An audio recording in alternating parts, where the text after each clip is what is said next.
Education hub teach by कर YouTube channel में आप सभी लोगों का स्वागत है। आज हम लोग पढ़ेंगे क्लास 12th के चैप्टर 5th बायोलॉजी,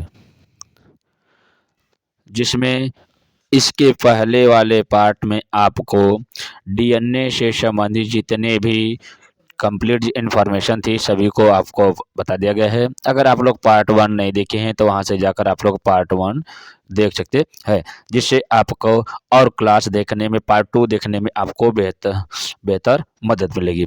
आगे हम लोग पढ़ते हैं आज आरएनए क्या था। डीएनए के बारे में अगर आप लोग नहीं पढ़े हैं तो प्ले लिस्ट में जाकर इसके इसके वीडियो अपलोड किए गए हैं, या तो आपके जो डिस्क्रिप्शन बॉक्स है इसमें आपको लिंक प्रोवाइड किया जाएगा, वहां से आप लोग क्लास देखकर कवर कर सकते हैं। तो हम इसमें देख रहे हैं कि आरएनए क्या है। ये कहा जाता है जो आरएनए होता है यह राइबोज नामक न्यूक्लिक अम्ल से मिलकर बना होता है, इसलिए कहा जाता है इसे राइबोज न्यूक्लिक अम्ल। क्या होता है आरएनए का फुल फॉर्म? आरएनए एक प्रकार का आनुवंशिक पदार्थ होता है जो राइबोज नामक न्यूक्लिक अम्ल से मिलकर बना होता है, इसलिए इसका राइबोज न्यूक्लिक अम्ल नाम रखा गया है। यह एक प्रकार का आनुवंशिक भाग होता है। यह जंतुओं तथा पादप तथा जीवाणु तथा विषाणु में दो सभी में पाए जाते हैं, लेकिन कुछ जो जीवाणु होते हैं उसमें या तो डीएनए पाया जाता है या तो आरएनए पाया जाता है। लेकिन यहाँ पर बात किया जा रहा है कि जो उच्च वर्ग के जितने भी जंतु होते हैं उसमें आनुवंशिक पदार्थ के रूप में आरएनए तथा डीएनए दोनों पाए जाते हैं। तो अब इसमें देखते हैं आरएनए के क्या कार्य होते हैं। देखिए आरएनए कहा जाता है कि यह प्रोटीन संश्लेषण का कार्य करता है। कहा जाता है कि जो आरएनए होता है यह प्रोटीन संश्लेषण का कार्य करता है। प्रोटीन संश्लेषण का कार्य का मतलब क्या हो जाएगा, ये जो राइबोज होता है या जो प्रोटीन, देखिए प्रोटीन संश्लेषण मतलब कहा जाता है शरीर वह भाग जो प्रोटीन का निर्माण, संश्लेषण शब्द का मतलब क्या जाता है निर्माण करना। तो कहा जाता है कि वह भाग या वह अंग जहाँ से प्रोटीन का निर्माण किया जाता है वह किसके द्वारा किया जाता है, वह आरएनए के द्वारा होता है। नेक्स्ट कहा जा रहा है कि आरएनए प्रायः कुछ विषाणुओं में आनुवंशिक पदार्थ के रूप में भी पाए जाते हैं। जो आरएनए होता है यह विषाणुओं के आनुवंशिक पदार्थ के रूप में पाए जाते हैं। या तो वहाँ पे डीएनए होगा या तो आरएनए होगा, दोनों नहीं मौजूद होता है, तो इसीलिए कहा जाता है इसमें आनुवंशिक पदार्थ के रूप में आरएनए होता है। नेक्स्ट कहा जा रहा है कि आरएनए के प्रकार। आरएनए के प्रकार कितने प्रकार के होते हैं? मुख्य रूप से देखा जाता है तो देखिए जो आरएनए होता है ये आरएनए के प्रकार क्या होता है कि यह आनुवंशिक आरएनए होते हैं तथा दूसरा अनआनुवंशिक आरएनए होते हैं। कहा जाता है कि कुछ में आनुवंशिकता के रूप में पाया जाता है, कुछ में आनुवंशिक के रूप में नहीं पाया जाता है, फिर भी उस जीव के शरीर में पाया जाता है तो उसे कहा जाता है वह अनआनुवंशिक आरएनए होते हैं। तो हम लोग क्रमशः एक एक करके देखते हैं। तो आनुवंशिक आरएनए क्या होता है? वह आरएनए, देखिए क्या, वह आरएनए जो आनुवंशिक पदार्थ के रूप में पाया जाता है उसे आनुवंशिक आरएनए कहते हैं। जैसे समस्त पादप विषाणुओं में पाए जाने वाला जो होता है उसमें आनुवंशिक पदार्थ के रूप में आरएनए होता है। जैसे कहा जाता है कि कुछ पादपों में तथा विषाणुओं में आनुवंशिक रूप में क्या पाए जाते हैं, आरएनए पाए जाते हैं। लेकिन अनआनुवंशिक आरएनए क्या होते हैं, यहाँ पर हम लोग ध्यान देखते हैं। देखिए ऐसा आरएनए जो आनुवंशिक पदार्थ का कार्य नहीं करता है फिर भी उस जीव के शरीर में रहता है तो उसे कहा जाता है अनआनुवंशिक आरएनए कहा जाता है। जैसे यूकैरियोट्स में 3 प्रकार का अनआनुवंशिक आरएनए पाए जाते हैं। कहा जा रहा है कि यूकैरियोटिक प्रोकैरियोटिक के बीच में के ऊपर आपके प्लेलिस्ट में वीडियो अपलोड किया गया है, जहां से वहां आप लोग जाकर कोशिका के किसके संगठन के आधार पर तथा उसके संख्या के उसमें केंद्रक के आधार पर, देखिए क्या होता है संगठन के आधार पर कोशिका तथा केंद्रक के आधार पर कोशिकाओं का वर्णन करके पूरा आपके डिस्क्रिप्शन बॉक्स में या तो आपके प्लेलिस्ट में वीडियो अपलोड किया गया है, वहां से आप लोग देखकर कवर कर सकते हैं। तो हम लोग चलते हैं कि यूकैरियोटिक में 3 प्रकार का अनआनुवंशिक आरएनए पाया जाता है, जिसको क्रमशः कर हम लोग एक एक करके देखते हैं। देखिए क्या ये 3 प्रकार के आरएनए होते हैं। नंबर 1 की बात किया जा रहा है तो संदेशवाहक आरएनए, ट्रांसफर आरएनए तथा राइबोसोमल आरएनए। या तक देखिए messenger RNA, mRNA, transfer RNA, tRNA, ribosomal RNA, rRNA होता है। अब कहा जा रहा है कि जो देखिए क्या होता है कि इस देखिए कहा है कि अब इसके पहले देखिए कहा जा रहा है कि जो आरएनए होता है, हम लोग एक एक करके पहले देखते हैं कि जो राई आरएनए होता है, इसके ऊपर हम लोग देखते हैं कि पहले हम लोग देखते हैं क्या संदेशवाहक आरएनए। देखिए क्या संदेशवाहक आरएनए, या तो इसी कहा जाता है मैसेंजर आरएनए का मुख्य कार्य क्या होता है। देखिए नाम से ही पता चला, संदेशवाहक आरएनए का वह भाग जो संदेश पहुंचाने का कार्य कर देता है, या मैसेंजर मतलब क्या मैसेज पहुंचाने का कार्य करता है, उसे का संदेशवाहक आरएनए कहा जाता है। जैसे कहा जा रहा है कि संदेशवाहक आरएनए डीएनए से प्राप्त आनुवंशिक सूचनाओं को कहा जाता है कि यह ऐसा भाग होता है जो डीएनए से प्राप्त जैसे डीएनए से प्राप्त होने वाले संदेश को आरएनए के द्वारा पहुंचाया जाता है। कहा जाता है कि आरएनए डीएनए से प्राप्त आनुवंशिक सूचनाओं को राइबोसोम तक पहुंचाता है।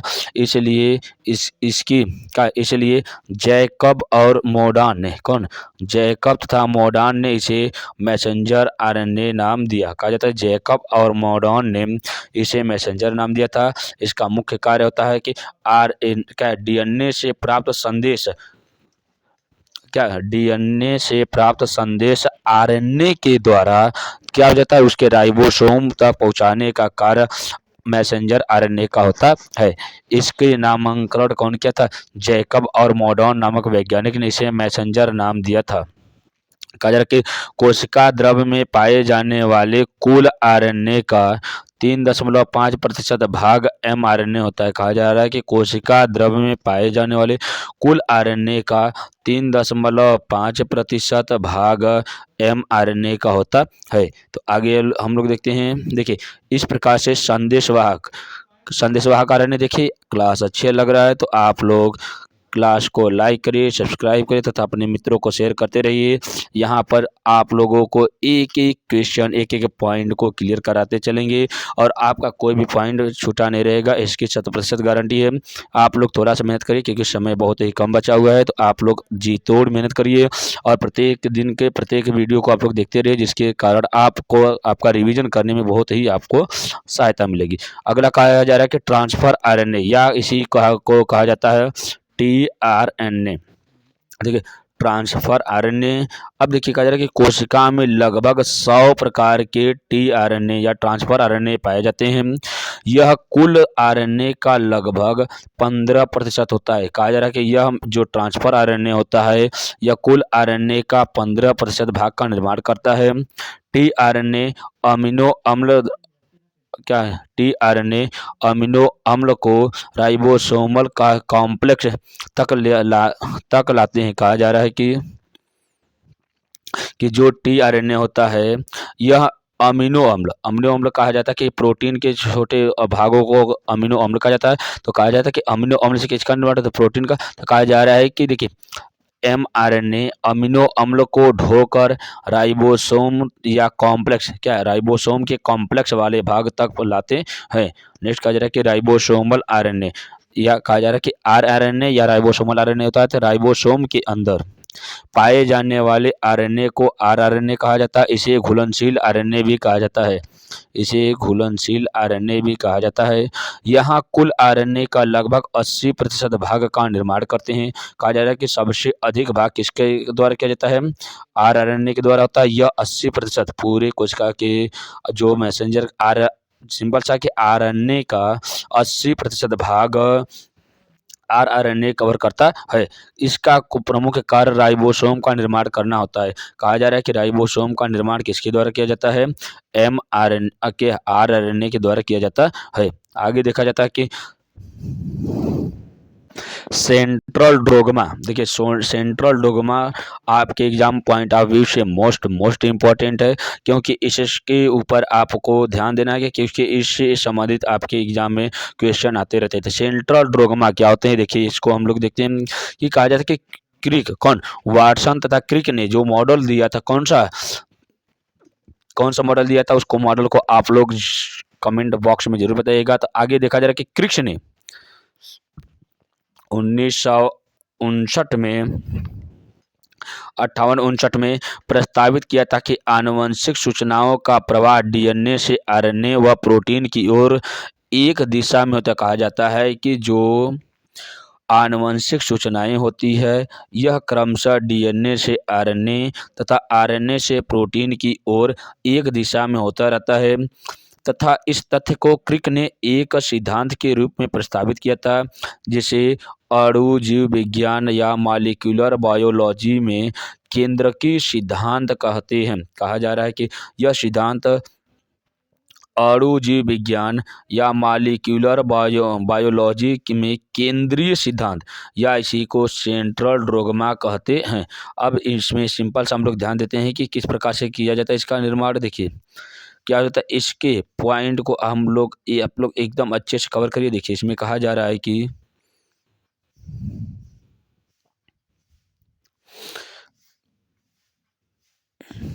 देखिए क्या है डीएनए, देखिए डीएनए से आरएनए, आरएनए से प्रोटीन, ये एक दिशी होता है जिसका निर्माण जिसके बारे में कौन बताता है, क्रिक्स नामक वैज्ञानिक ने 1858 में किया बताया था। तो इन्होंने बताया था कि देखिए ये जो डीएनए होता है डीएनए आरएनए में, आरएनए प्रोटीन में बदलता है। तो जो डीएनए होता है आरएनए में बदलते समय ट्रांसफर की क्रिया क्या कराते हैं, ट्रांसक्रिप्शन, आरएनए या तो ट्रांसक्रिप्शन कहलाता है या इसी को अनुलेखन कहा जाता है।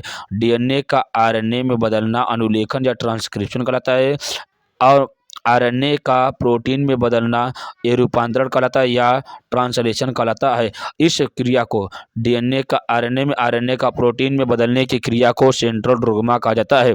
सेंट्रल डोग्मा आपके एग्जाम पॉइंट ऑफ व्यू से मोस्ट इम्पोर्टेंट है, इसलिए इसकी आप लोग अच्छे से ध्यान दीजिएगा। आगे देखा जा रहा है कि देखिए क्या राइबोसोमल, क्या राइबो न्यूक्लिक क्या राइबोज न्यूक्लिक अम्ल या आरएनए या राइबो न्यूक्लिक एसिड क्या होते हैं, इसके ऊपर हम लोग ध्यान से अब एक एक कर कवर करते हैं। देखिए कोई भी पॉइंट आपका कहीं से छूटा न रहे, इसलिए प्रत्येक पॉइंट को हम आपके लिए ऐसे ऐसे जगहों से ढूंढ कर या आपको एक्सप्लेन करने के लिए लाते हैं जहां से आपका कहीं से भी कोई भी पॉइंट छूटे न रहे। अब देखिए कहा जा रहा है इसका निर्माण, इस जैसे कहा जा रहा है कि आरएनए का निर्माण डीएनए से होता है। कहा जा रहा था कि जो आरएनए होता है इसका निर्माण किससे हो जाता है, डीएनए से होता है। यह भी पॉलीन्यूक्लियोटाइड श्रृंखला से बना होता है। कहा जा रहा है कि इसका निर्माण किसका, जो आरएनए होता है इसका निर्माण पॉलीन्यूक्लियोटाइड श्रृंखला से बना होता है जिसका निर्माण हजारों न्यूक्लियोटाइड से होता है। कहा जा रहा है कि इसका निर्माण किसके द्वारा किया जाता है, हजारों न्यूक्लियोटाइड से होता है।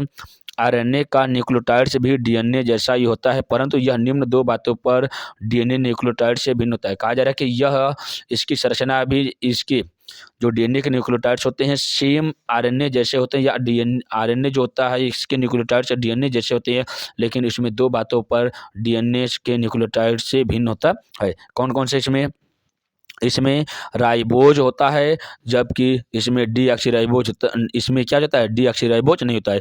अगर जैसे डीऑक्सीराइबोज पाया जाता है तो राइबोसोम की मात्रा ना होकर क्या हो जाता है, वो डीऑक्सीराइबोज मतलब क्या हो जाता है, वो डीएनए हो जाता है। तो कहा जा रहा है कि डीएनए से आरएनए में दो प्रमुख बातों पे कौन सा है, इसमें राइबोज पाया जाता है, इसमें डीऑक्सीराइबोज नहीं पाया जाता है। आरएनए की दूसरी कंडीशन क्या है, इसमें थायमिन नामक नाइट्रोजन क्षारक के स्थान पर यूरेसिल पाया जाता है। कहा जा रहा है कि इसमें जो पिरिमिडिन होता है, पिरिमिडिन में मुख्य रूप से कौन कौन से थे, आप लोग उसको कमेंट बॉक्स में बताइएगा। तो इसमें कहा जा रहा है कि जो थायमिन होता है, थायमिन के जगहों पर इसमें यूरेसिल पाया जाता है। अगर थायमिन रहता है तो उसके पिरिमिडिन में क्या कहलाता है, वो डीएनए का हो जाता है। अगर जब यूरेसिल है तो यूरेसिल किसको दर्शाता है, आरएनए को दर्शाता है। अगला कहा जा रहा है कि इस प्रकार से देखिए क्या है, यह सामान्य आनुवंशिक पदार्थ नहीं होता है। कहा जा रहा है कि यह सामान्य आनुवंशिक पदार्थ नहीं होता है परंतु अपवाद स्वरूप यह द्विरज्जुकीय एवं आनुवंशिक भी होता है। कहा जा रहा है कि यह अपवाद स्वरूप होता है जिसे द्विरज्जुकीय या डबल हेलिक्स एवं आनुवंशिक भी होता है। कहा जा रहा है कि यह द्विरज्जुक या आनुवंशिक पदार्थ, देखिए जो आरएनए होता है यह आनुवंशिक पदार्थ नहीं होता है किंतु कुछ ऐसे क्या क्या होता है, इसका कुछ न कुछ अपवाद होता है। अपवाद स्वरूप यह द्विरज्जुक या डबल हेलिक्स एवं आनुवंशिक भी होता है। जैसे रियो भी साड़ू में यह आनुवंशिक भी होता है डीएनए के अतिरिक्त आरएनए भी एक न्यूक्लिक अम्ल के रूप में कोशिकाओं में उपस्थित होता है। यह प्रायः एकल द्विकुंडलित होता है। कहा जा रहा है कि जो डीएनए होता है यह द्विकुंडलित होता है, लेकिन जो आरएनए होता है वह एकल कुंडलित रचना का निर्माण करता है। आगे हम लोग देखते हैं आरएनए के प्रकार। देखिए क्या होता है, आरएनए के मुख्य रूप से प्रकार क्या होते हैं। आरएनए के प्रकार की ओर हम लोग चलते हैं तो एक एक करके कवर करते हैं। यहाँ से देखिए क्या है, भौतिक लक्षण तथा कार्यों के आधार पर आरएनए को निम्न दो भाग वर्गों में विभाजित किया गया है। अब कौन कौन से दो वर्ग हैं, देखिए इसमें क्या जाता है कि नंबर एक, आनुवंशिक तथा अनआनुवंशिक। इसके पहले आपको इसके बारे में एक्सप्लेन किया जा चुका है। इसमें हम लोग पढ़ रहे हैं जेनेटिक्स आरएनए या आनुवंशिक आरएनए। कहा जाता है कि अधिकांश पादप, विषाणु तथा जीव, देखिए अधिकांश पादप विषाणु में तथा क्या जीवाणु भोजी में या बैक्टीरियोफेज में आनुवंशिक पदार्थ आरएनए के रूप में पाया जाता है और इनमें डीएनए अनुपस्थित होता है। तो कहा जा रहा है कि ऐसे जीव जिनमें आनुवंशिक पदार्थ डीएनए पाया जाता है उसमें आरएनए आनुवंशिक पदार्थ के रूप में नहीं पाया जाएगा। लेकिन कुछ ऐसे होते हैं जिसमें डीएनए या तो आरएनए दोनों में से कोई एक हो सकता है। तो अब जिस जीव में आरएनए पाया जाता है, डीएनए नहीं पाया जाता है, उसे आनुवंशिक आरएनए कहा जाता है या जेनेटिक्स आरएनए कहा जाता है। इसकी हम एग्जाम्पल की बात करते हैं तो पादप विषाणु तथा बैक्टीरियोफेज में आनुवंशिक पदार्थ आरएनए के रूप में होता है। बैक्टीरियोफेज कहाँ पाया जाता है, इसका मुख्य कार्य क्या होता है, इसके ऊपर आपके प्लेलिस्ट में वीडियो अपलोड किया गया है, वहाँ से आप लोग क्लास देखकर इसको कवर कर सकते हैं। नेक्स्ट कहा जाए कि अनानुवंशिक, एक कहा जाता है कि यह समस्त सुकेंद्र की, कहा जाएगा यूकैरियोटिक कोशिका तथा प्रोकैरियोटिक में आनुवंशिकी का नियंत्रण डीएनए के द्वारा किया जाता है तथा आरएनए इस प्रक्रिया में सहयोग प्रदान करता है। यह तीन प्रकार का कहा जा रहा है कि अनानुवंशिक पदार्थ तीन प्रकार के होते हैं। कौन कौन से होते हैं इसके ऊपर आपको बताया गया है, एमआरएनए, टीआरएनए तथा आरआरएनए होता है। हम लोग एक एक कर एक एक पॉइंट को कवर करते हैं यहाँ से। नंबर एक क्या, संदेशवाहक आरएनए या तो इसी को कहा जाता है एमआरएनए। क्या होता है एमआरएनए या संदेशवाहक आरएनए, क्या होता है इसके ऊपर हम लोग देखते हैं। तो वे राइबोसोम की सतह, देखिए ये राइबोसोम की सतह पर प्रोटीन संश्लेषण में सहायता करते हैं तथा डीएनए में उपस्थित आनुवंशिक संदेशों को कोडॉन के रूप में केंद्रक से कोशिका द्रव्य में पहुंचाते हैं। कहा जा रहा है कि जो एमआरएनए होता है यह डीएनए में, कहा जाता है कि यह डीएनए में उपस्थित आनुवंशिक संदेशों को कोडॉन के रूप में केंद्रक से कोशिका द्रव्य में पहुंचाते हैं। जो यह राइबोसोम होता है जो यह प्रोटीन संश्लेषण में सहायता करता है। यह कुल कोशिकीय आरएनए का 3 से 5% बनाता है। यह अवसादन गुणांक में 8S होता है। कहा जाता है कि इसमें अवसादन गुणांक में या सेडिमेंटेशन कॉफिशिएंसी में इसकी मात्रा कितनी होती है, 8S होती है। इसका नाम संदेशवाहक आरएनए जैकब तथा मॉडर्न द्वारा दिया गया था। इसकी संरचना में मुख्य भाग निम्न है। कौन कौन से मुख्य भाग है यहाँ से हम लोग ध्यान देते हैं। सब नंबर एक की बात कहा जा रहा है कि कैफ 5 छोर पर कहा जा रहा है कि जो इसकी संरचनाएं होती है एक ऐसी संरचना से शुरू होती है 5 से शुरू होती है, तो इसी को कहा जाता है कि कैप 5 छोर पर। दूसरा कहा जा रहा है कि अकुटित खंड या NC1 कहा जाता है। अगला पॉइंट कहा जा रहा है कि यह प्रारंभन कूट या इनिशिएशन कोडॉन या AUG मतलब एडेनिन यूरेसिल तथा ग्वानिन के रूप में होता है। इसके प्रारंभ किसके द्वारा किया जाता है, AUG एडेनिन यूरेसिल तथा ग्वानिन से इसका प्रारंभ किया जाता है। किसके, आरएनए या mRNA के कूट का प्रारंभ इन्हीं के द्वारा किया जाता है या इसकी कोडॉन का प्रारंभ किया जाता है। नेक्स्ट कहा जा रहा है कि इसमें कुटित खंड क्या कोडिंग रीजन होता है। नेक्स्ट कहा जा रहा है कि समाप्यतन कूट या टर्मिनेशन कोडॉन इसमें पाया जाता है। नेक्स्ट कहा जा रहा है कि अकुटित खंड या इसे कहा जाता है अकुटित खंड 2 और या ऊपर था अकुटित खंड 1 NC1 या NC2 के रूप में पाया जाता है। नेक्स्ट कहा जा रहा है कि बहु A खंड या 3 छोर पर तक। कहा जा रहा है कि प्रारंभ तो 5 से शुरू होता है लेकिन अंत क्या हो जाता है, ए लास्ट में होता है। तो ए लास्ट छोर पर 3 के रूप में होता है। इसकी संरचना निम्न प्रकार से दर्शाई जा सकती है। कहा जा रहा है कि इसकी निम्न प्रकार से दर्शाई जा सकती है। यहाँ से हम लोग ध्यान से देखते हैं। ए पॉइंट आपके एग्जाम पॉइंट अभी मोस्ट इंपॉर्टेंट है, इसलिए इसको ध्यान से हम लोग देखते हैं। अगला कहा जा रहा है इसके ऊपर कि देखिए क्या है, इसकी संरचना निम्न प्रकार से दर्शाई जा सकती है। अब देखिए इसकी शुरुआत देखिए कहा जा रहा है कि 5 डैश से शुरू हो रही है, लास्ट में 3 डैश है, ये आपको समझ में आ गया। अब कहा जा रहा है इसमें कैप पाए जाते हैं, देखिए वन, देखिए कितने भागों में, ये अलग अलग भागों में टूटे हुए रहते हैं। अब कहा जाता है 2 भागों में टूटे हैं, तो इसको देखिए नाम रखा गया है AUG, या इसकी प्रारंभिक कूट जो होता है वह एडेनिन, यूरेसिल तथा ग्वानिन के रूप में होता है। लेकिन इसके समाप्यता कूट कौन कौन से होते हैं, समाप्यता मतलब लास्ट में कौन कौन से होते हैं समाप्यता के में, यूरेसिल एडेनिन एडेनिन, या यूरेसिल एडेनिन ग्वानिन, या यूरेसिल ग्वानिन एडेनिन हो सकता है।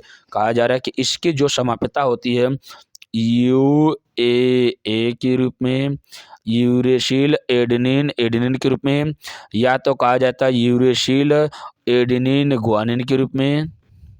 नेक्स्ट कहा जा रहा है कि यूरेसिल ग्वानिन एडेनिन के रूप में। देखिए मेन इसके ऊपर ध्यान देना है, इसमें जो यूरेसिल की मात्रा होती है ये दोनों में कॉमन होती है, लेकिन ग्वानिन तथा एडेनिन की संख्या आगे और पीछे हो सकती है, तो इसे कहा जाता है ये समाप्त कूट के रूप में दर्शाया जाता है। लेकिन जब प्रारंभिक कूट की बात किया जा रहा है तो इसमें एडेनिन होता है, यूरेसिल होता है तथा ग्वानिन होता है। इस प्रकार से प्रारंभिक कूट होता है, लास्ट में समाप्त कूट होता है। अब इन कूटों में कहा जाता है इसमें कूट खंडों की संख्या लगभग में 1600 न्यूक्लियोटाइड्स की होती है। कहा जाता है इसमें कूट खंडों की संख्या 1600 से 1800 न्यूक्लियोटाइड्स की बनी होती है।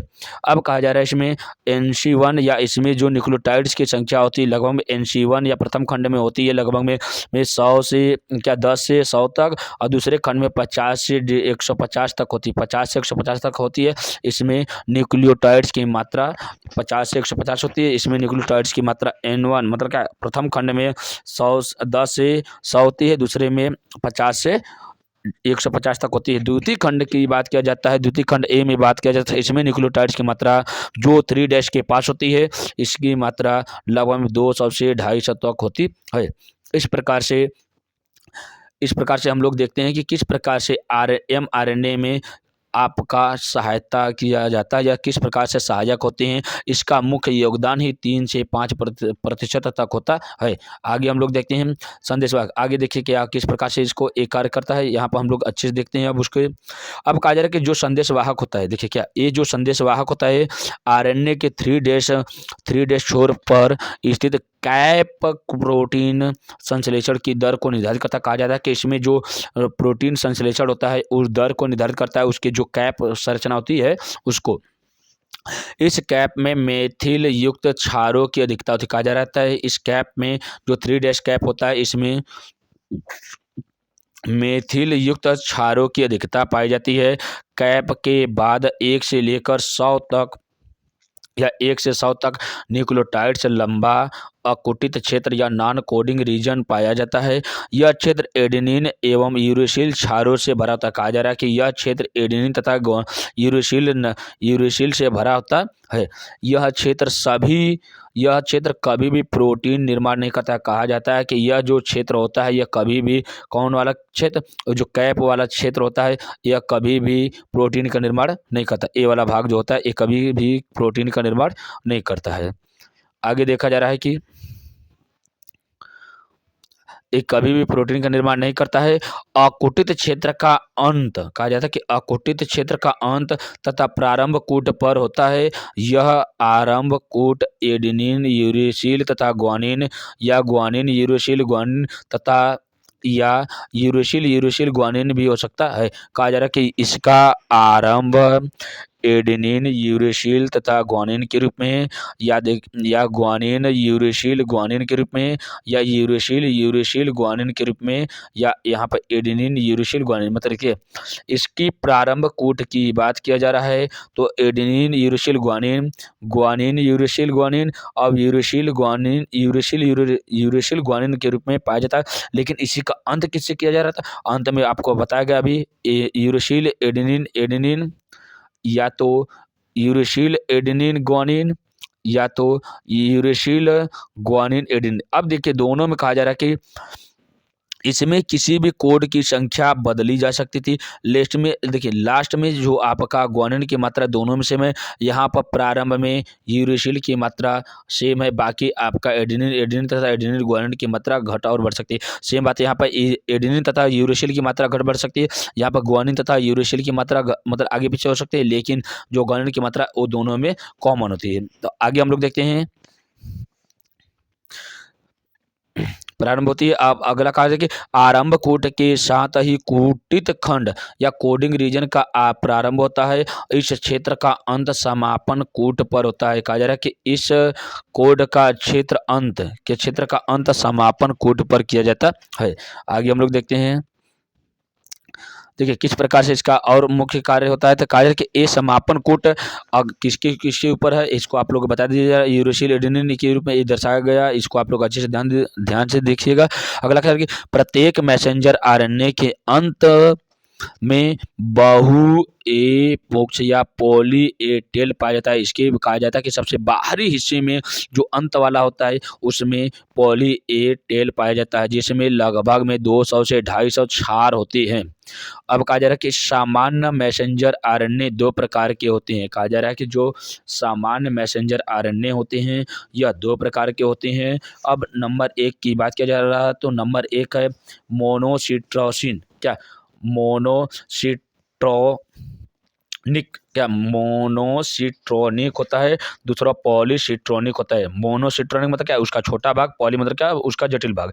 कहा जा रहा है कि इसमें केवल एक आरंभ स्थल होता है तथा एक जीन से एक ही मैसेंजर आरएनए अणु का निर्माण होता है, जैसे इसे पूर्व केंद्र की होता है या प्रोकैरियोटिक होता है। कहा जा रहा है कि इसमें केवल एक आरंभ स्थल होता है, एक जीन से एक ही मैसेंजर आरएनए अणु का निर्माण होता है। इसे पूर्व केंद्र की कोशिका में ऐसे लक्षण पाए जाते हैं। अब दूसरा कहा जा रहा है कि पॉलीसिट्रोनिक होता है। इसके अंतर्गत एक mRNA अणु कई जीन्स के द्वारा निर्मित होते हैं। कहा जा रहा है इसमें एक mRNA कई प्रकार के जीन्स का निर्माण करते हैं, वो पॉलीसिट्रोनिक में होते हैं। नेक्स्ट कहा जा रहा है कि जो पूर्व केंद्र की जीवाणु होते हैं, पूर्व केंद्र के जीवों में स्थित mRNA अत्यधिक अस्थायी होता है तथा सुकेंद्रकी में यह mRNA कुछ अस्थायी होता है। कहा जा रहा है कि प्रोकैरियोटिक में तथा प्रोकैरियोटिक में mRNA अत्यधिक अस्थायी होता है, मतलब उसमें अस्थायी नहीं होता है, लेकिन जब यूकैरियोटिक की बात किया जाता है तो इसमें mRNA कुछ अस्थायी होता है। आगे देखा जा रहा है कि राइबोसोमल आरएनए या आरआरएनए, दूसरा क्या है एमआरएनए के बाद आरआरएनए की ओर हम लोग देखते हैं। अब देखिए यहाँ पर ध्यान दिया जा रहा है कि यह कुल कोशिकीय आरएनए का यह कुल कोशिकीय आरएनए का लगभग 80% होता है। यह राइबोसोम तथा न्यूक्लियोलर या ऑर्गेनाइज खंड का क्षारीय खंडन होता है।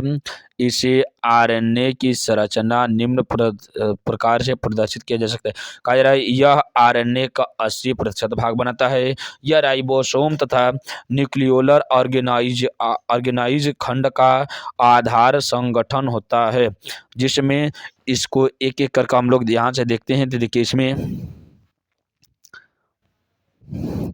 देखिए क्या है, आरआरएनए की संरचना का निर्माण किया जा रहा है। इसमें देखिए कहा जा रहा है कि इसमें जैसे डीएनए की संरचना होती है वो द्विगुणित होती है, लेकिन इसमें संरचना एक गुणित है, क्योंकि देखिए एक ही संरचना इसमें अलग अलग खंडों में भी जुड़ी होती है, इसलिए कहा जाता है यह एक खंडित या एक खंडित से जुड़ी थी। अब देखिए अगला कहा जा रहा है कि यह संरचना कुंडलीय खंड के रूप में होती है तथा इसमें युगल क्षार होते हैं। इसमें तथा कुछ में अयुगल क्षारक भी होते हैं। कहा जा रहा है कि जब इसमें संरचनाएं क्या होती है, कुंठित हो जाती है या कुंडलित हो जाती है तो इस भाग को कहा जाता है, इसमें जो संरचनाएं पाई जाती है इसमें युगल क्षारक के रूप में होती है। जब बिखरे हुए रहती है तो इसे अयुगल क्षार के रूप में कहा जाता है। तथा इसकी जो संरचनाएं होती है यह लंबा खंड का निर्माण करती है। इस लंबे खंड को यहाँ पर इस प्रकार से दर्शाया जाता है। तो इस प्रकार से हम लोग पढ़ें आरएनए, क्या आरएनए के राइबोसोमल आरएनए की संरचना का अध्ययन किया। अब हम लोग आगे इसके देखते हैं। देखिए कहा जा रहा है कि आरएनए जो होता है यहाँ पे राइबोसोम, देखो राइबोसोमल आरएनए के द्वारा संरचनात्मक एवं उत्प्रेरणात्मक भूमिका निभाई जाती है। कहा जा रहा है कि राइबोसोमल आरएनए के द्वारा संरचनात्मक एवं उत्प्रेरणात्मक भूमिकाएं निभाई जाती है। इसे एक सुसंगठित शलाका या कॉम्पैक्ट रोड या कुंडलन के रूप में दिखाया जा सकता है। कहा जा रहा है कि इसको एक कॉइन या कुंडल के रूप में दिखाया जाता है। अगला पॉइंट कहा जा रहा है कि यह पूर्व केंद्र की कोशिका तथा सुकेंद्र की कोशिका में प्रत्येक माइटोकॉन्ड्रिया लवक में उपस्थित प्रत्येक राइबोसोम में स्थित में विभिन्न प्रोटीन के 5s राइबोसोमल में तथा 3 अणु 5s 16s तथा 23s नाम दिया गया है। कहा जा रहा है कि जो देखिए मुख्य रूप से राइबोसोम के बारे में अध्ययन करना है तो इसके ऊपर प्लेलिस्ट में आपके वीडियो अपलोड किया गया है। जाकर वहां से आप लोग राइबोसोम के बारे में अध्ययन कर सकते हैं। राइबोसोम कितने प्रकार का होता है, उसका मुख्य कार्य क्या होता है। यहाँ पर हम लोग बस इतना पढ़ें कि राइबोसोमल जो होता है वह आरएनए में उसकी क्या भूमिका होती है, सिर्फ उतना ही पढ़ना है। और इससे डिटेल्स में जानना है तो आप लोग प्लेलिस्ट में इससे ऊपर वीडियो अपलोड किया, वहाँ से आप लोग देख सकते हैं। अब कहा जा रहा है कि जो पूर्व केंद्र की या प्रोकैरियोटिक कोशिका होती है इसमें माइटोकॉन्ड्रिया लवक में तथा राइबोसोम में उपस्थित प्रोटीन होता है जिसमें 5s के साथ साथ कुछ में 3 अणु 5s 16s तथा 23s नाम दिए गए थे।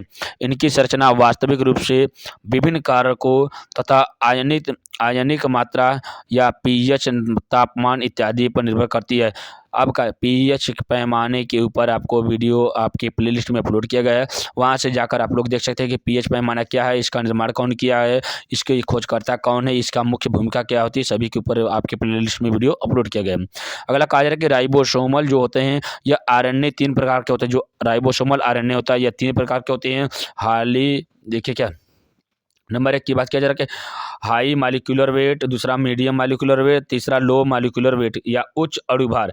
कहा जाता है कि अणुभार देखिए प्रत्येक तत्व का या यौगिक का जिस अणुभार क्या होता है, अणुभार के ऊपर या कहा जाता है कि मालिक्यूलर वेट के ऊपर आपके प्लेलिस्ट में वीडियो अपलोड किया गया है, वहाँ से आप लोग जाकर उस वीडियो को देखकर कवर कर सकते हैं कि अणुभार कैसे किसी भी यौगिक का निकाला जाता है।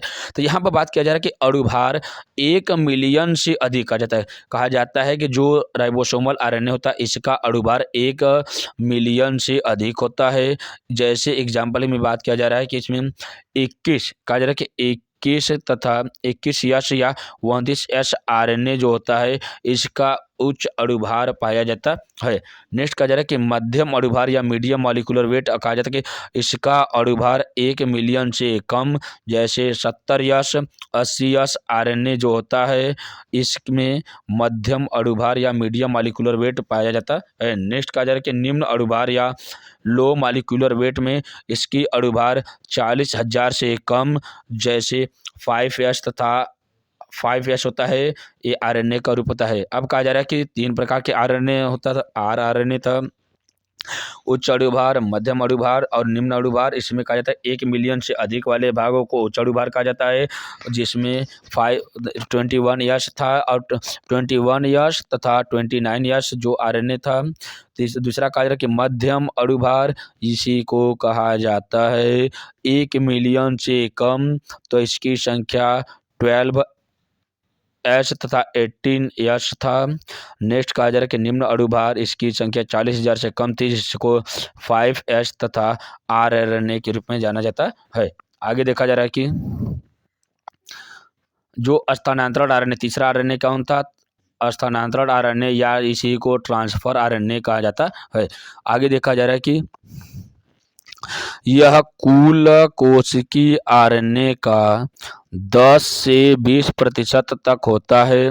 यह कोशिका द्रव्य में पाए जाते हैं।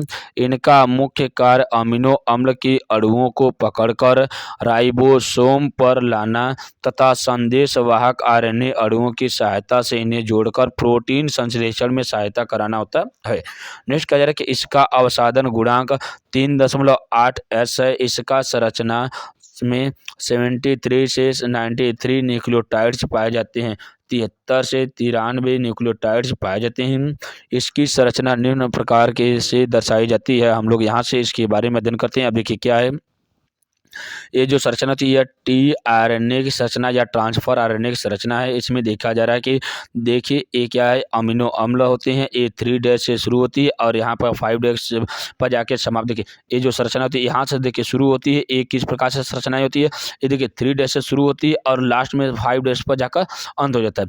अब कहा जाता है जो प्रारंभ होता है यहाँ पर न्यूक्लिक अमीनो अम्ल पाया जाता है। अमीनो अम्ल की संरचना को कहा जाता है अमीनो अम्ल। यहाँ पर बंधन स्थल होता है। अब कहा जाता है कि अम्ल अम्ल का बंधन स्थल किसके साइटोसिन तथा एडेनिन के प्रारंभिक भाग होते हैं। यह संग्राहक स्तंभ होता है। कहा जाता है कि यह संग्राहक स्तंभ होता है। यह आने के बाद क्या जाता है, टी तथा सी भुजा के साथ यहाँ पर जुड़ी रहती है। अब सी तथा टी की भुजा के साथ यहाँ पर जुड़े रहते हैं। अब इन्हीं जो जुड़े हुए भाग होते हैं यहाँ पे इसी को कहा जाता है राइबोसोम पहचान स्थल कहा जाता है। इसी को राइबोसोमल पहचान स्थल होता है यहाँ पे। अब इसके बाद कहा जाता है यहाँ पे परिवर्ती भुजा होती है। यहाँ पर कुछ मात्रा में परिवर्तित भुजा होती है। परिवर्तित भुजा के बाद यहाँ पर देखा जाता है कि एंटीकोडॉन। अब देखिए इसमें कहा जाता है कि एंटीकोडॉन स्थल पाया जाता है जिसको ग्वानिन एडेनिन तथा एडेनिन के रूप में दर्शाया जाता है। जो एंटीकोडॉन होते हैं, अब ये एंटीकोडॉन स्थल पर ही क्या हो जाता है, प्यूरिन तथा पिरिमिडिन की मात्रा पाई जाती है। इसमें ज़्यादातर अधिक मात्रा में प्यूरिन की मात्रा पाई जाती है। नेक्स्ट कहा जा रहा है कि एंटीकोडॉन भुजा। देखिए इसके एंटीकोडॉन स्थल के ऊपरी सिरे को एंटीकोडॉन भुजा कहा जाता है। अब इसके द्वितीय स्थल वाले भागों को कहा जाता है, यह डी भुजा होती है। डी भुजा को डाईहाइड्रोयूरिडीन के रूप में जाना जाता है। अगला कहा जा रहा है कि इसके ऊपरी सिरे पर क्या पाया जाता है। ऊपरी सिरे के ऊपर देखा जा रहा है तो सिंथेटेज स्थल पाया जाता है जहां पर इसको सिंथेसाइज किया जाता है या इसका निर्माण किया जाता है। तो इस प्रकार से देखा जाता है कि टीआरएनए की संरचना का निर्माण आरएनए में किस प्रकार से किया जाता है। अगला देखा जा रहा है कि टीआरएनए का कार्य, ट्रांसफर आरएनए का मुख्य कार्य क्या होता है। इसके ऊपर हम लोग अच्छे से देखते हैं। देखिए देखा जा रहा है कि नंबर 1 टीआरएनए अणुओं में अमीनो अम्ल एवं एमआरएनए के प्रकुट दोनों को पहचानने की व्यवस्था होती है। कहा जा रहा है कि जो ट्रांसफर आरएनए अणु होते हैं में अमीनो अम्ल एवं मैसेंजर आरएनए के प्रकुट दोनों को पहचानने की व्यवस्था होती है। जैसे टीआरएनए में कि मुख्य कार्य होता है, इसमें उपस्थित अमीनो अम्ल तथा मैसेंजर आरएनए के प्रकुट दोनों को पहचानने की व्यवस्था होती है।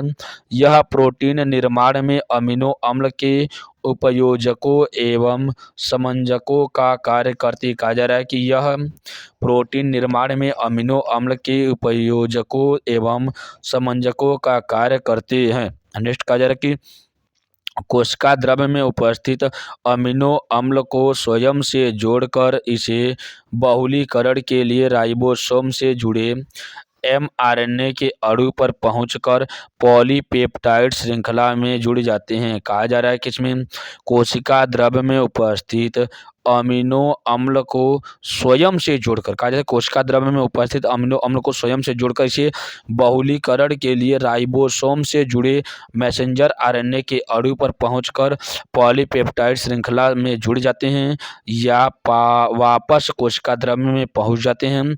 प्रत्येक आरएनए अणु की दो विरोधी दिशाओं में भुजाएं इस कार्य के लिए अत्यंत महत्वपूर्ण होती है।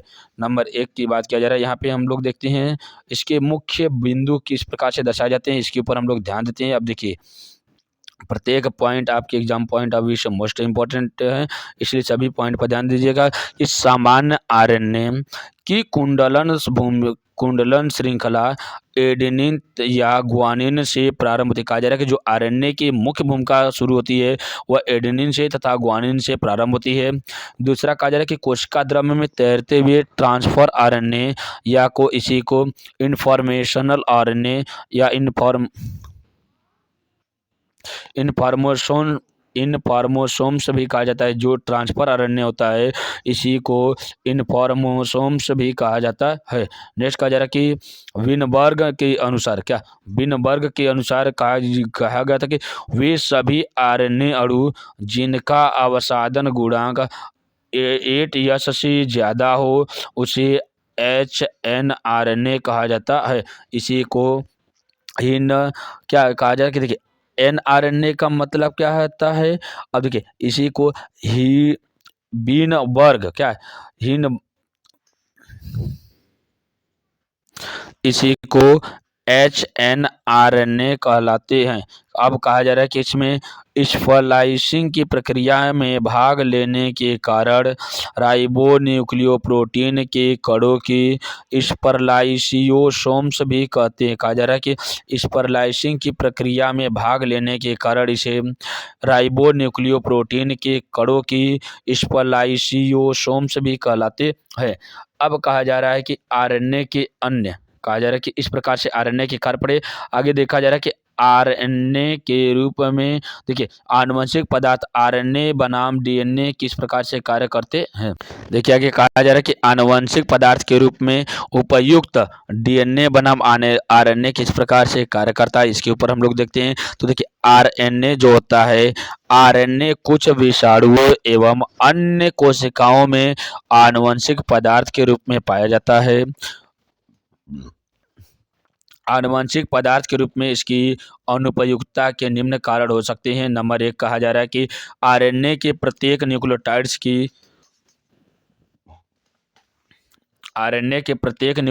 की राइबोज शर्करा में प्रत्येक राइबोज शर्करा में 2' पे क्या है देखिए OH समूह जुड़े होते हैं। बाकी कहा जा रहा है कि सभी जगहों पर H समूह जुड़े होते हैं, लेकिन जहाँ 2' पर OH समूह की उपस्थित होता है जो कि क्रियाशील समूह है और आरएनए को क्रियाशील व अस्थिर बनाए रखता है। कहा जा रहा है कि न्यूक्लियोटाइड्स की राइबोसोम शर्करा में 2' पर OH समूह का आना वो जो क्रियाशील समूह होता है जिसके कारण आरएनए को क्रियाशीलता व अस्थिर बनाए रखता है।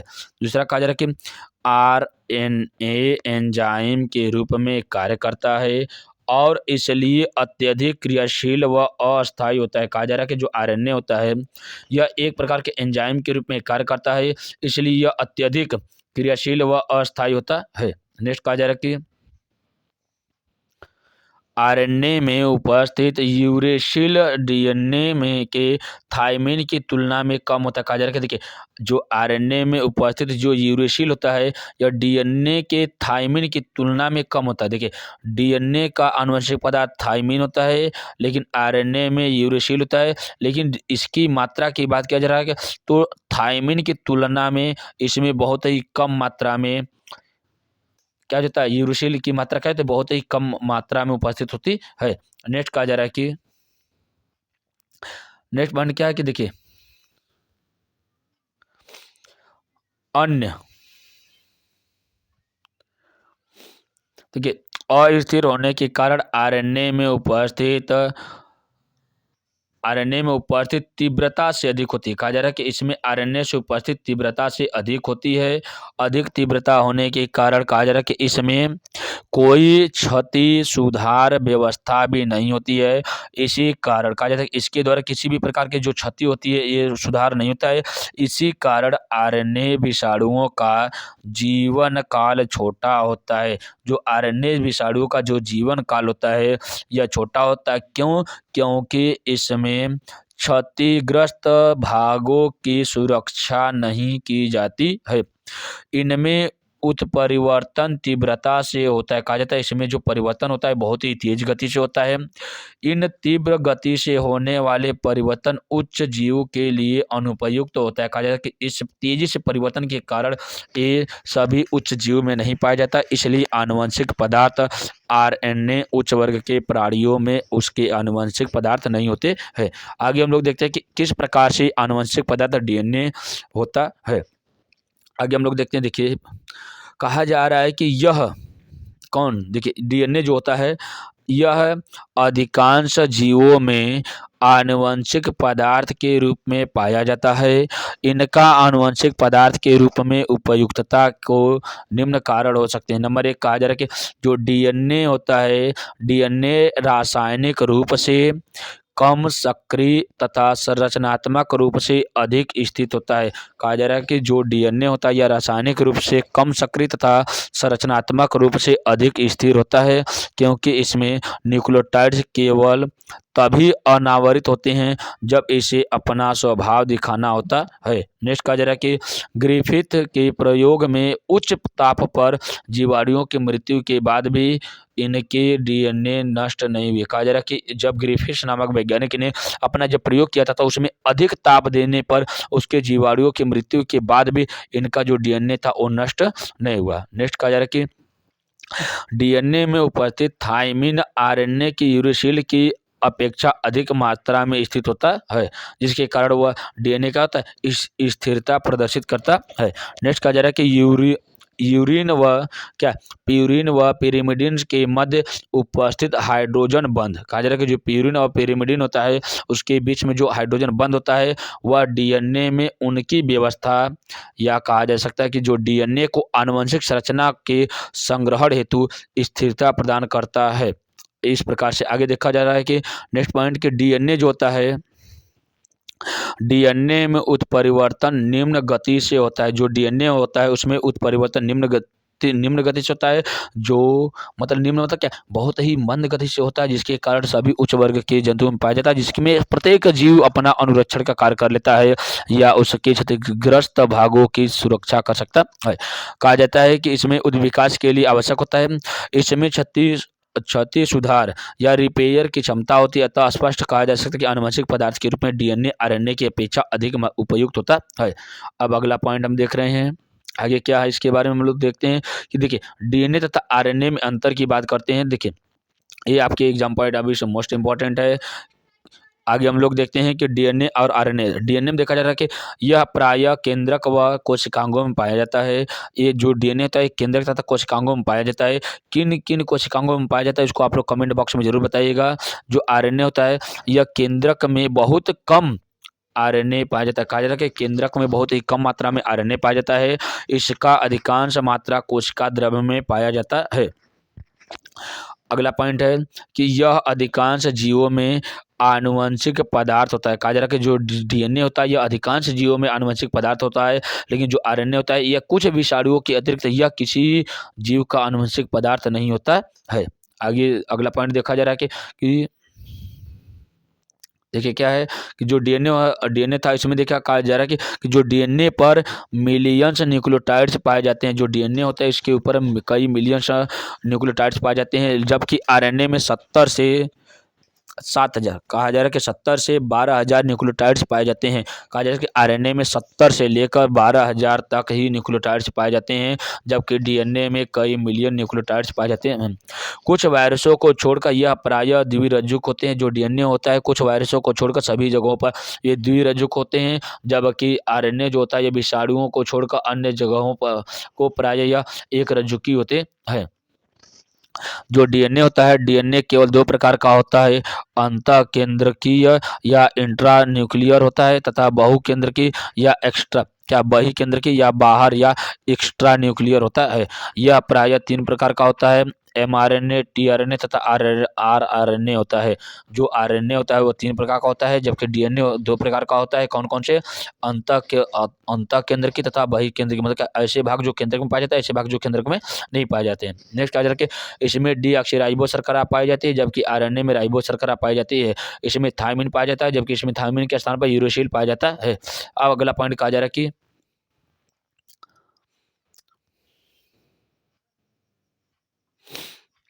देखिए इसमें यह द्विगुणन द्वारा नए डीएनए अणु बनाता है, जबकि यह प्रायः स्वद्विगुणन नहीं कर पाता है, जिसके कारण वह आरएनए नहीं बना पाता है।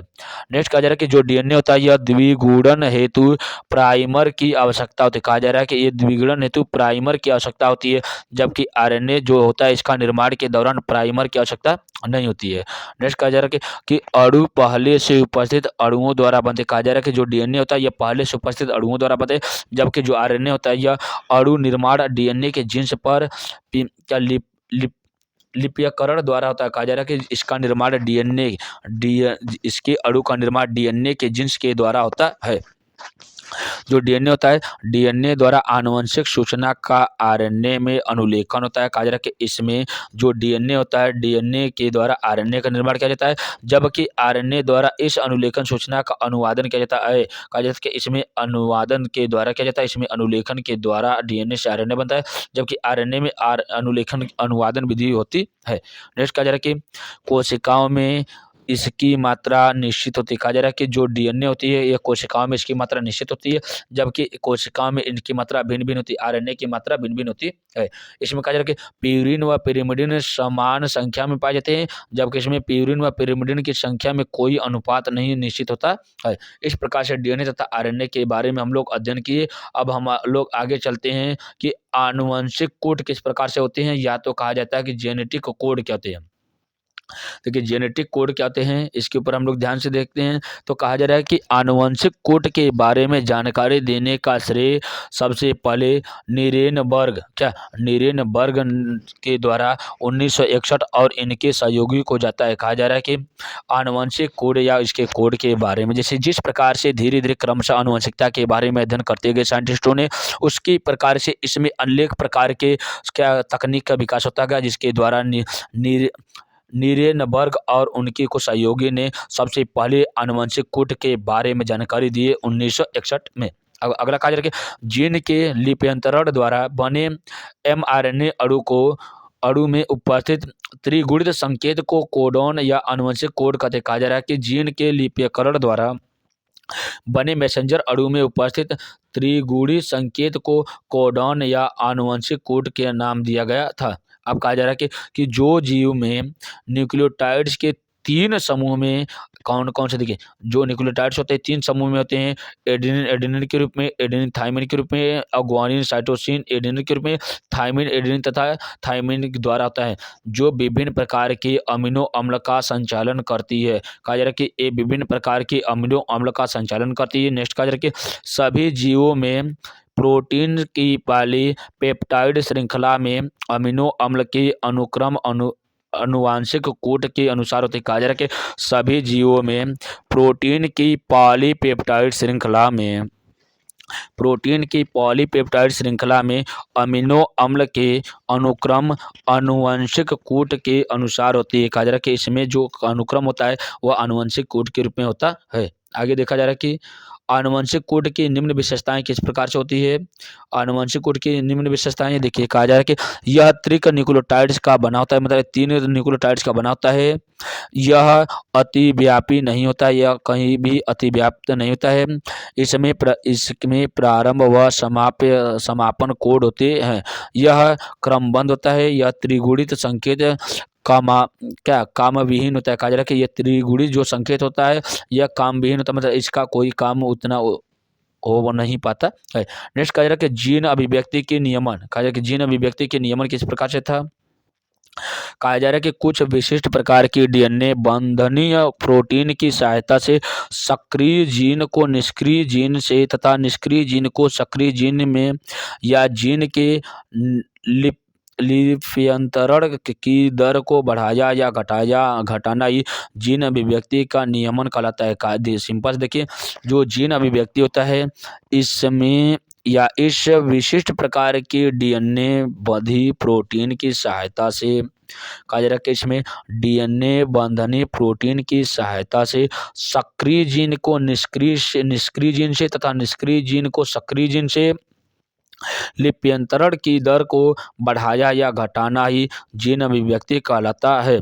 कहा जा रहा है कि ऐसे जीन्स को नियंत्रित जीन भी कहा जाता है।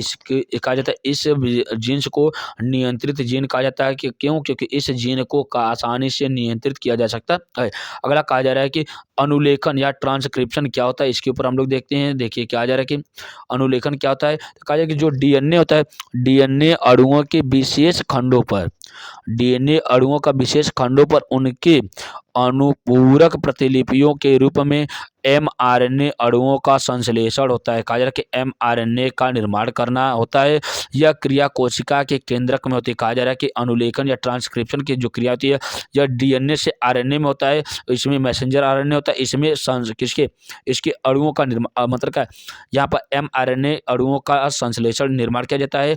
यह क्रिया कोशिका के केंद्रक में संपन्न होती है।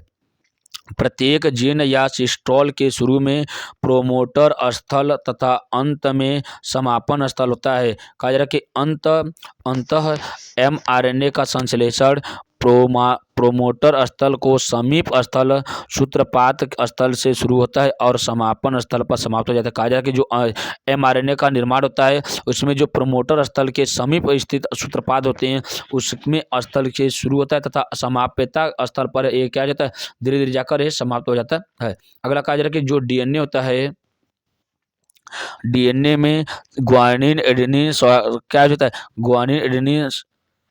ग्वानिन साइटोसिन एडेनिन तथा थाइमिन लिपि में आद्य प्रोटीन या कहा जाता है कि आद्य प्रोटीन संश्लेषण के मतलब क्या बहुत ही कम मात्रा में प्रोटीन संश्लेषण के संकेत के ग्वानिन साइटोसिन एडेनिन यूरेसिल लिपि में अनुलिपीकरण की क्रिया को अनुलेखन कहते हैं। सिंपल सा डीएनए से आरएनए का बनना ही क्या कहलाता है, अनुलेखन विधि के द्वारा किया जाता है। अनुलेखन क्रिया विधि क्या जाती है, आरएनए में कहा जाता है कि यह पॉलीमरेज एंजाइम का डीएनए कुंडलित से जुड़ता है। कहा जाता है इसमें जो पॉलीमरेज एंजाइम होता है इसके डीएनए को कुंडलित से जोड़ता है। नेक्स्ट कहा जा रहा है कि डीएनए जो होता है डीएनए की दोनों श्रृंखलाओं का अलग अलग होना किसके द्वारा किया जाता है, अनुलेखन के द्वारा किया जाता है। सिंपल सा है कि डीएनए की जो द्विकुंडलित जो डीएनए होता है इसकी श्रृंखला को अलग करना अनुलेखन विधि के द्वारा किया जाता है। कहा जा रहा है कि इसमें क्षारकों का युग्म, इसमें डीएनए के क्षारक युग्मक होते हैं। नेक्स्ट कहा जा रहा है इसमें राइबोज न्यूक्लियोटाइड्स ट्राईफास्फेट का मोनोफास्फेट में बदलना होता है। कहा जा रहा है कि इसमें जो राइबो न्यूक्लियोटाइड्स होता है इसमें ट्राईफास्फेट को मोनोफास्फेट में बदलता है। नेक्स्ट कहा जा रहा है कि मोनोफास्फेट अणु का फास्फोडाइएस्टर बंध द्वारा जुड़कर आरएनए पॉलीन्यूक्लियोटाइड्स का निर्माण करता है। नेक्स्ट कहा जा रहा है कि पॉलीन्यूक्लियोटाइड श्रृंखला का समापन करता है तथा डीएनए अणु का पूर्व स्थिति में आ जाता है। कहा जाता है कि जो डीएनए अणु होता है यह पुनः पूर्व स्थिति में आ जाता है जिसे कहा जाता है अनुलेखन की क्रियाविधि के द्वारा डीएनए का परिवर्तन किया जाता है। नेक्स्ट कहा जा रहा है कि अनुवादन विधि या इसी को ट्रांसलेशन कहा जाता है। देखिए कहा जा रहा है कि अब आरएनए से किसका निर्माण किया जाता है, एमिनो अम्ल का निर्माण करना ही क्या कहलाता है, या प्रोटीन का निर्माण करना ही अनुवादन विधि कहलाता है। देखिए कहा जा रहा है मैसेंजर आरएनए में न्यूक्लियोटाइड्स की श्रृंखला के एमिनो अम्ल की पॉलीपेप्टाइड श्रृंखला में बदलने की प्रक्रिया को अनुवादन या रूपांतरण कहा जाता है। अनुवादन की निम्न क्रिया विधि होती है, एमिनो अम्ल का अमीनो अम्ल को सक्रिय करना है। दूसरा कहा जा रहा है कि ट्रांसफर आरएनए अणुओं से सक्रिय एमिनो अम्ल संलग्न होकर एमिनो एसिड का बनाता है। कहा जा रहा है कि इसमें एमिनो अम्ल संलग्न होकर क्या करता है, एमिनो एसिड का निर्माण करता है। इसमें कहा जा रहा है कि मैसेंजर आरएनए को राइबोज में से जोड़ता है। कहा जा रहा है कि जो मैसेंजर आरएनए होता है ये राइबोज से जुड़ता है। नेक्स्ट कहा जा रहा है कि पॉलीपेप्टाइड श्रृंखला का दीर्घीकरण किया जाता है। नेक्स्ट कहा जा रहा है कि पॉलीपेप्टाइड श्रृंखला का समापन हो जाता है। कहा जाता है कि पॉलीपेप्टाइड श्रृंखला का इसमें समापन हो जाता है। नेक्स्ट कहा जा रहा है कि मानव जीनोम क्या होता है। मानव जीनोम के ऊपर हम देख रहे हैं कि मानव जीनोम आपके एग्जाम पॉइंट ऑफ व्यू से मोस्ट इंपॉर्टेंट है, इसलिए प्रत्येक पॉइंट को आप लोग ध्यान से देखिएगा। कहा जा रहा है कि मानव कोशिकाओं में उपस्थित सभी गुणसूत्रों के डीएनए में न्यूक्लियोटाइड्स के क्रम के रूप में संग्रहित हो जैव सूचनाएं ही मानव जीनोम कहलाता है। कहा जा रहा है कि मानव कोशिकाओं में उपस्थित सभी गुणसूत्रों के डीएनए में न्यूक्लियोटाइड्स के क्रम के रूप में संग्रहित जैव सूचनाएं ही मानव जीनोम कहलाता है। सिंपल सा समझना है, मानव कोशिका में उपस्थित सभी गुणसूत्र के डीएनए में जो न्यूक्लियोटाइड्स होते हैं उन न्यूक्लियोटाइड्स के क्रम के रूप में संग्रहित जैव सूचनाएं ही मानव जीनोम कहलाता है। नेक्स्ट कहा जा रहा है कि मानव जीनोम प्रोजेक्ट क्या होता है, इसको हम लोग ध्यान से देखते हैं। कहा जा रहा है कि सर्वप्रथम मानव जीनोम प्रोजेक्ट के न्यूनीन डॉसन न्यूनीन डॉसट ने 1983 से 1984 में रखा था। कहा जा रहा है कि न्यूनीन डॉसन ने 1983 से 1984 में इसका सबसे पहले प्रोजेक्ट मानव जीनोम का निर्माण किया था। अगला कहा जा रहा है कि वह परियोजना जिसमें मानव को विभिन्न डीएनए अणु में स्थित विभिन्न जीन का क्रम व उनकी स्थित न्यूक्लियोटाइड्स के क्रम को ज्ञात करके मानव की जैव सूचनाओं को जानने का प्रयास किया जाता है, जिसे मानव जीनोम कहते हैं। कहा जा रहा है कि इसमें विभिन्न प्रकार के या कहा जा सकता है वह परियोजना जिसमें मानव के विभिन्न डीएनए अणु में स्थित विभिन्न जीन्स का क्रम व उनमें उपस्थित न्यूक्लियोटाइड्स के क्रम को ज्ञात करके मानव की जैव सूचनाओं को जानने का प्रयास किया जाता है, जिसे मानव जीनोम कहते हैं। अगला कहा जा रहा है कि मानव जीनोम के बाद देखा जा रहा है कि मानव जीनोम से संबंधित उन्होंने देखिए एचजीपी के लिए सर्वप्रथम अमेरिका के ऊर्जा विभाग ने एचजीपी का लोगो तैयार किया था। एचजीपी के लोगो तैयार किया था। एचजीपी क्या है? ह्यूमन जीनोम प्रोजेक्ट या मानव जीनोम परियोजना के लोगो को तैयार किया था। अगला कहा जा रहा है कि जो एचजीपी होता है कहा जा रहा है कि एचजीपी ह्यूमन जीनोम प्रोजेक्ट के अंतर्गत ही प्रथम बार मानव के 22वें गुणसूत्र की डीएनए श्रृंखला के कहा जा रहा है कि 22वें हिस्से के गुणसूत्र की डीएनए श्रृंखला के पूरे क्रम को पता लगाकर सन 1900 में प्रकाशित किया गया कि इसके बाद 2004 में पूर्व मानव जीनोम श्रृंखला को ज्ञात किया गया, जिसमें मानव की पूर्व आनुवंशिक चित्रण स्पष्ट किया गया, जिसमें बताया गया कि मानव में समस्त जीनों और उनमें समानता और उनका वितरण जाना गया था। अब कहा जा रहा है कि मानव जीनोम का प्रमुख लक्षण किस प्रकार है या मानव जीनोम का लक्षण क्या होता है। मानव जीनोम का लक्षण क्या होता है, यहाँ पर देखिए, विभिन्न जातियों के विकास के क्रम को ज्ञात करना। कहा जा रहा है कि विभिन्न जातियों के विकास के क्रम को ज्ञात करना मानव जीनोम के द्वारा किया जाता है। नेक्स्ट कहा जा रहा है कि असाध्य रोगों को ठीक करना। नेक्स्ट कहा जा रहा है कि मानव की जैविक सूचना को कंप्यूटरीकृत करना। मानव की जैविक सूचना को क्या करना? कंप्यूटरीकृत करना। नेक्स्ट कहा जा रहा है कि गुणसूत्रों में स्थित जीन के क्रम का पता लगाना। गुणसूत्र में जीन के स्थिति का पता लगाना मानव जीनोम के द्वारा किया जाता है। कहा जा रहा है कि वह इनकी संरचना एवं काम का पता लगाना संभव होता है। नेक्स्ट कहा जा रहा है कि उच्च संरक्षित लोगों को पहचाना। कहा जा रहा है कि उच्च संरक्षित जीनों को पहचानना किसके द्वारा किया जाता है? मानव जीनोम के द्वारा किया जाता है। अगला कहा जा रहा है कि अनेक जीनों के जीनोम का चित्रण करना, अनेक जीवों के जीनोम का चित्रण करना किसके द्वारा किया जाता है? मानव जीनोम के द्वारा किया जाता है। अगला कहा जा रहा है कि मानव जीनोम प्रोजेक्ट की उपयोगिता किस प्रकार से संभव हुई? तो कहा जा रहा है कि वे देखिए, रोग उत्पन्न करने वाले न्यूक्लियोटाइड्स का पता लगाना, कहा जा रहा है कि रोग उत्पन्न करने वाले जो न्यूक्लियोटाइड्स होते हैं उसका उसका पता लगाना मानव जीनोम प्रोजेक्ट के द्वारा किया जाता है। अगला कहा जा रहा है कि मानव मानव समूह की आनुवांशिक वंशावली को निर्धारित करने में सहायता करता है। कहा जा रहा है कि जो मानव होता है, मानव व मानव समूह की आनुवंशिक वंशावली को निर्धारित करने में सहायता करता है। नेक्स्ट कहा जा रहा है कि आनुवांशिक रोगों की पहचान करने में सहायक होता है, जैसे हीमोफीलिया नामक रोग को पहचानने में। इस हीमोफीलिया क्या होता है, इससे संबंधित ये किस प्रकार से रोग है, इसके ऊपर आपके प्लेलिस्ट में वीडियो अपलोड किया गया है, आप लोग जाकर वहां से देख सकते हैं। या तो teach by Kapil sir haemophilia के नाम डालेंगे तो आपको ये वीडियो मिल जाएगा, या तो इसके लिंक को आपके डिस्क्रिप्शन बॉक्स में पिन कर दिया जाएगा। वहाँ से जाकर आप लोग पूरे के पूरे क्लास 12th के बायोलॉजी के प्रत्येक चैप्टर को आसानी से कवर कर सकते हैं। आगे कहा जा रहा है कि जो डीएनए होता है, यह अंगुली छीड़ क्या यह अंगुली छाप करके अपराधी की पहचान करते हैं। ये कहा जाता है कि फिंगरप्रिंटिंग या बायोमेट्रिक के द्वारा डीएनए से मानव जीनोम पद्धति के द्वारा या प्रयोग के द्वारा इसकी पहचान की जाती है। नेक्स्ट कहा जा रहा है कि मानव जीनोम प्रोजेक्ट की मुख्य विशेषताएं किस प्रकार से संभव हुई? तो कहा जा रहा है कि इसमें मानव जीनोम में 3 बिलियन से अधिक न्यूक्लियोटाइड्स होते हैं।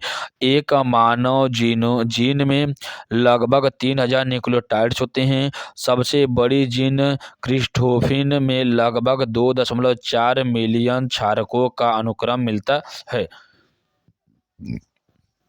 नेक्स्ट, मानव जीनोम में करीब 30,000 क्रियात्मक जीन होते हैं।